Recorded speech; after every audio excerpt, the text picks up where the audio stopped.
7 अगस्त को दिल्ली में एक प्रेस कॉन्फ्रेंस के दौरान कांग्रेस नेता राहुल गांधी ने कर्नाटक के बेंगलुरु सेंट्रल के महादेवपुरा विधानसभा क्षेत्र में बड़े पैमाने पर मतदाता धोखाधड़ी का आरोप लगाया।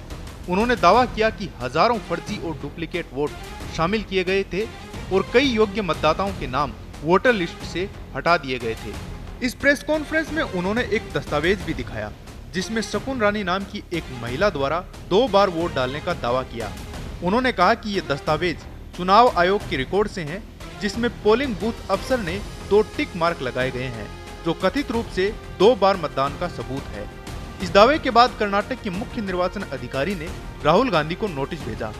इस नोटिस में कहा गया कि राहुल अपने आरोपों का आधार बताने वाले दस्तावेज और सबूत पेश करें ताकि मामले की गहराई से जांच की जा सके।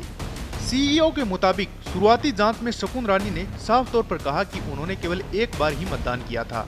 इसके अलावा राहुल गांधी द्वारा दिखाया गया जो दस्तावेज था उस पर मौजूद टिक मार्क वाला कागज मतदान अधिकारी द्वारा जारी ही नहीं किया गया, यानी उसकी वैधता सवालों के घेरे में है।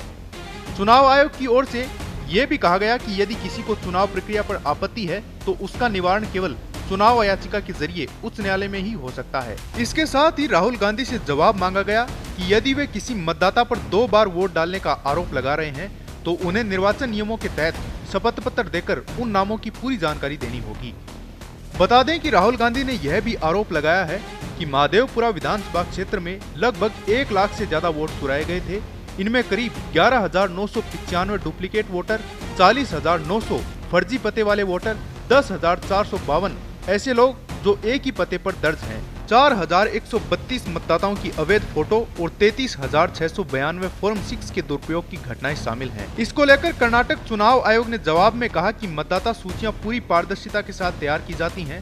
जन प्रतिनिधित्व अधिनियम 1950 और पंजीकरण नियम 1960 के तहत ये सारा काम होता है। चुनाव आयोग के अनुसार कांग्रेस के प्रतिनिधियों को ये वोटर लिस्ट पहले ही साझा की गई थी, लेकिन तब किसी तरह की कोई आपत्ति दर्ज नहीं कराई गई थी।